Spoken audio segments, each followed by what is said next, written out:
Et salut les amis. Bon bah dimanche matin, 9 h, sur le chantier. Donc voilà, j'ai un peu avancé par rapport à hier. Je vous montre juste une petite astuce, là je suis en train de créer une cloison, vous voyez.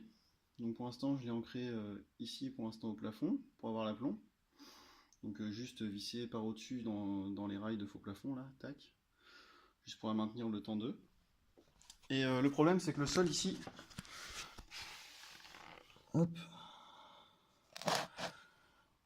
si on regarde bien le sol il n'est pas de niveau. Alors c'est pas grand chose mais on peut, quand on pose des portes, c'est quand même bien d'avoir les deux pieds qui touchent le sol de la porte, comme j'ai fait là. Vous voyez. Donc le truc maintenant, c'est de savoir comment on va faire pour poser la porte de niveau pour être bien. Alors ce que j'ai fait, regardez, c'est qu'il y a la traverse qui est en bas là, cette traverse là, et bien en fait c'est la traverse haute de la porte. Tac.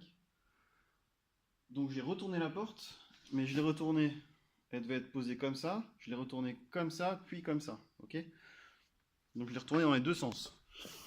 Pour faire en sorte d'avoir ici en haut le marquage de la traverse ici qui vient bien.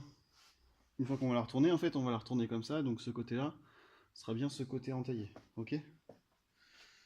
Parce que là la porte elle s'ouvre, vous voyez, en fait on va la retourner clac comme ça, parce que les charnières vont s'ouvrir ici, c'est une gauche poussante du coup. Donc le pied gauche est bien à gauche et le pied droit est bien à droite, ok. Donc maintenant ce que je vais faire, c'est que je vais essayer de vous poser quelque part comme ça, en espérant que ça tienne, bien évidemment. C'est jamais simple. Donc ici je viens mettre la porte bien collée au sol. J'essaie de la mettre à peu près collée au montant que j'ai mis d'aplomb au fil à plomb. On vient mettre le niveau à bulle sur la traverse. Et je me sers du coup de ce ciseau de maçon là pour caler le côté remonté.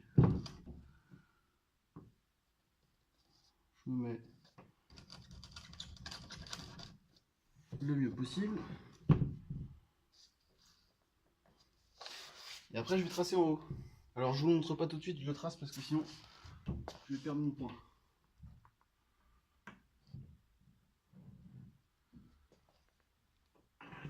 Hop, ok. Donc là voilà, ici c'est tracé, ici c'est tracé aussi. Donc maintenant j'ai plus qu'à reporter à l'équerre métré. Et normalement ça devrait me permettre d'être pas mal.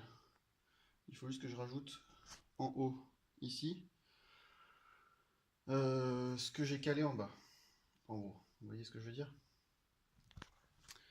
Donc voilà, petite prise de mesure comme ça, vite fait à l'arrache sur le chantier. Je vais peut-être vous refaire des vidéos si j'ai le temps, mais je vais avoir une grosse journée donc c'est pas gagné. Si jamais il y a des petits trucs et astuces à vous présenter, je le ferai avec grand plaisir. Allez, à plus!